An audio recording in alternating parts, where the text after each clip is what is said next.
Solve the inequality and give your answer in interval notation. So we are going to subtract 11x from both sides. We're going to get 6x squared minus 11x plus 3 is greater than 0. Now we have to factor this. So we have 6 times 3 is 18. We need a sum of negative 11.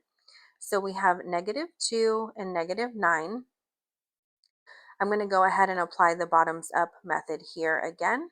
So x minus 9, x minus 2, and then we'll divide both sides by 6. So let's simplify. X equals negative 3 halves and x minus 1/3. Okay, let's go ahead. So x minus 3 halves, we're going to create a number line here. Okay, so this is going to be x equals 3 halves and x equals positive 1/3. So 1/3 would be about here. We would have 3 halves about here. A number between these points would be 1. And these are going to be our test points. Okay, a number less than 1/3 would be 0. And a number greater than 3 halves would be 2.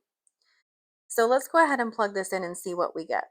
We are looking for the answers to be positive, greater than 0. We don't have to fully evaluate these, we just have to figure out the sign. So if I plug in 0 here and here, I'm going to have 2 negative results multiplied together. That is positive. So this is going to be part of our solution set from the left of 1/3. Now let's try to plug in 1. If we have 1 minus 3 halves, that's going to be negative 1/2, but then we are going to have a positive result here. So the middle answer is going to be negative, and this is not a part of our solution set. Now if we plug in 2, we are going to have a positive result here, along with another positive result here. So our solution set is in fact going to exist to the right of 3 halves as well. So writing our answer in interval notation is going to be negative infinity to 1/3